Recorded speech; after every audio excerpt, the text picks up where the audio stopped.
People of all faiths who were actually interested in hearing his faith journey, hearing about his journey in faith. In his message, he will share some highlights of that story, including what compelled him to give his life over to the beautiful vision of God's original ideal as revealed by the Reverend Sun Myung Moon, founder of Unification Church and founder of Universal Peace Federation. Reverend Danny has been a member of the Unification Church for 42 years. How about that? Let's give him a big round of applause. And he's getting ready to celebrate his 35th wedding anniversary. Wow. Yeah, coming up on July 1st, along with a few thousand other folks, actually. But, and his wonderful, lovely wife is here today with us. Can you again please stand for me? And those are some of the family members, his son and his son's wife, I believe, are with you as well. So it's great. The whole family, part of the family is here today. That's great. So Mark has been a member of the Unification Church 42 years, blessed for 35 years, and has 4 adult children. When he is not managing a full-time job administering to the needs of a worldwide network of over 6,000 computers, including his own computer at home, right? And his wife's computer. He famously attends every interfaith meeting he can, serenading participants with his beautiful, lovely classical guitar. Now, he didn't bring his guitar today, but he did bring his story. So let's give a warm welcome to our brother Mark Danny.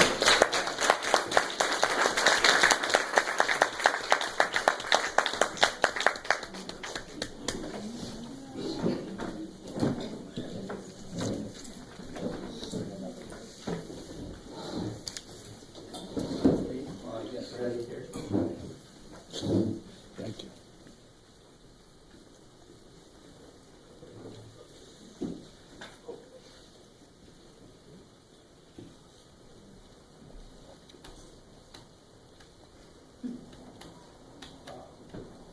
Okay. Good morning, everyone. Good morning, Mark. Thank you so much for coming. As an interfaith activist, I have had many occasions to share a bit about my faith journey, the story of who I am, where I came from, and how I got to where I am today. But usually, I have to sum it up in a minute or so.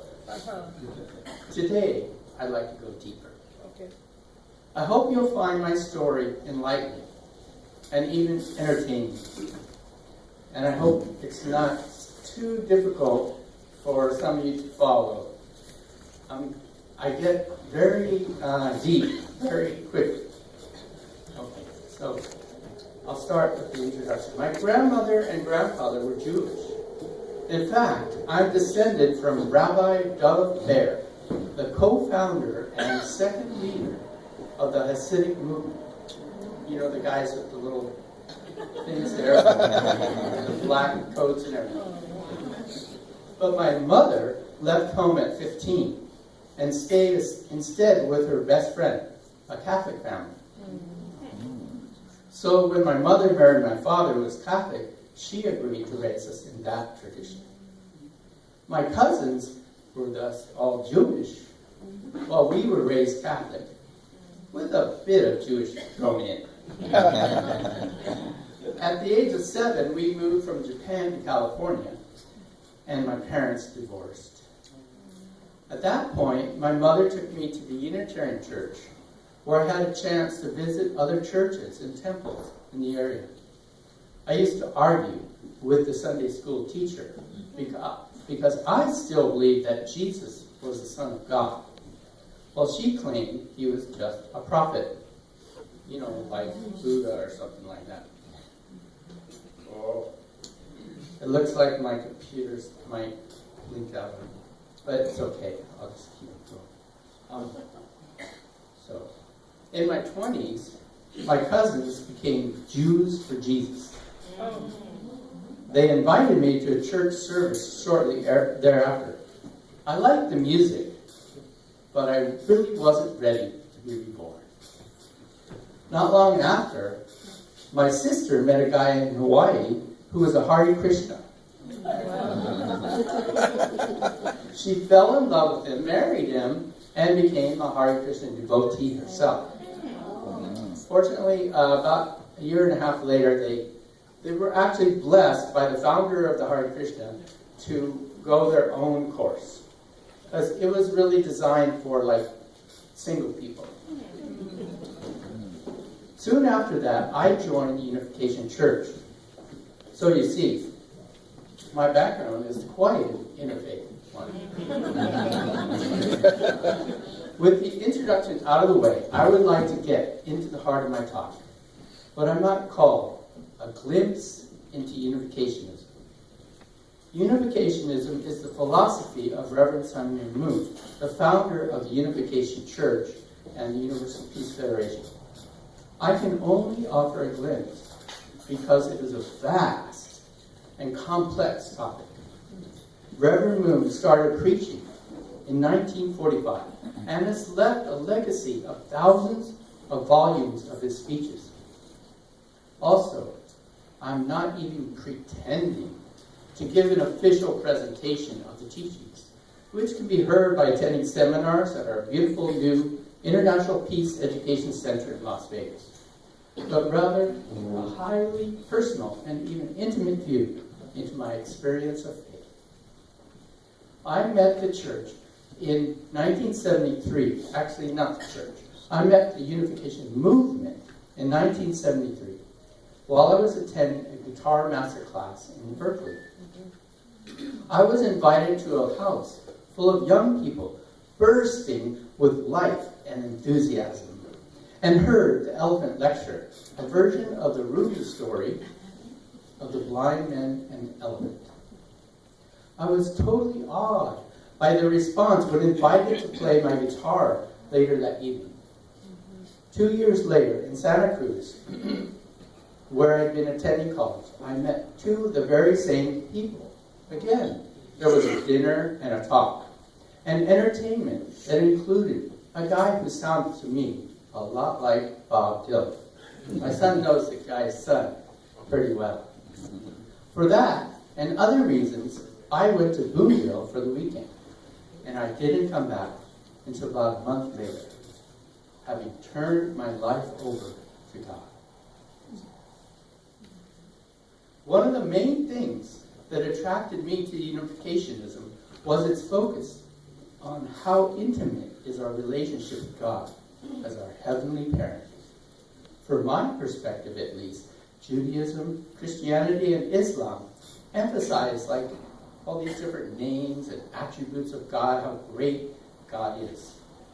And they, in other faiths, stress the ineffability of God, which is the impossibility for humans to understand or describe God.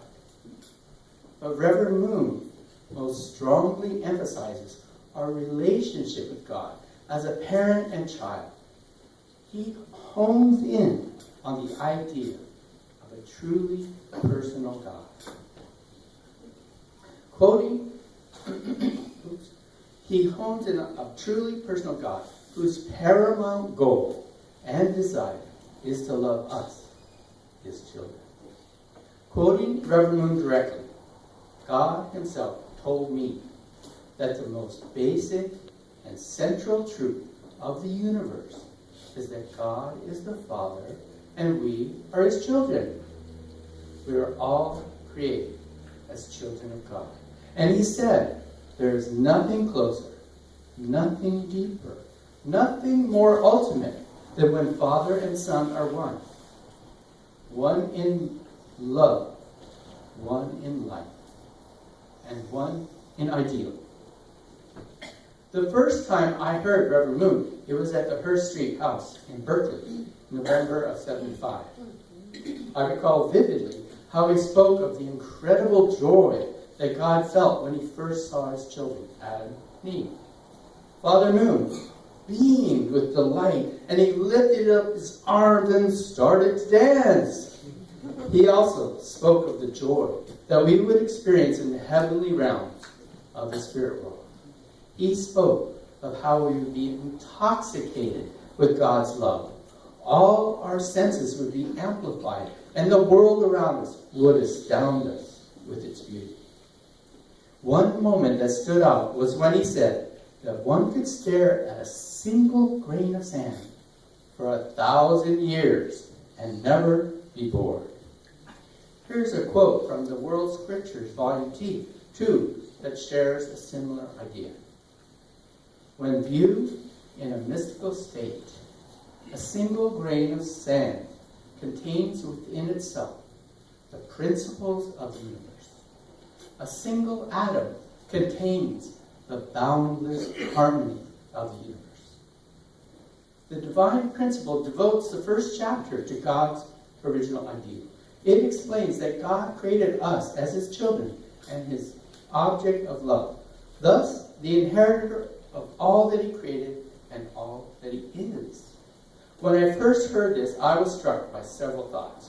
One, that just like my own parents, God wants me to have a better life than he, and even be better than him. Perhaps to some, this may sound like heresy, but to me, it just made sense. The Bible in Matthew chapter 6 talks about God caring for the birds of the air and clothing in splendor the lilies of the field, and tells us not to worry because he loves us and will care for us. Through Reverend Moon's teachings, these words became more than just a nice metaphor, but really spoke to me, showing our infinite potential and value as children of God, and God's unlimited love for each of us. When we consider our present state and our frailties and limitations, we're often discouraged. But when we realize that we all possess what divine principle calls the original mind, and that God sees only that which is good in you, in us, we are encouraged to do our best to live a life of faith where we invite God to dwell in us, and we seek to do his will in every aspect of our lives. A lot of time has passed by since I first learned these truths, and though I have failed to live up to them in many ways, and have been disappointed many times, when I look at all of you here today, I'm again inspired. When I first met my spiritual father, the young man who reached out to me and brought me into the movement, I felt a deep sense that he was totally selfless and authentic in his desire to share with me a precious gift. When I went to the Boonville Ranch, I felt so much love. Through that and the divine principle, I came to experience God for the first time, not as an idea or concept, but as a reality.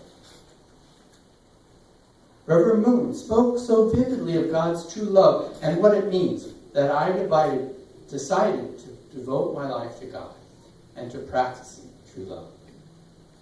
Here are some of those words from Peace Message 13. True love's essence is giving, living for the sake of others and for the sake of the whole. True love gives, forgets that it has given, and continues to give without ceasing.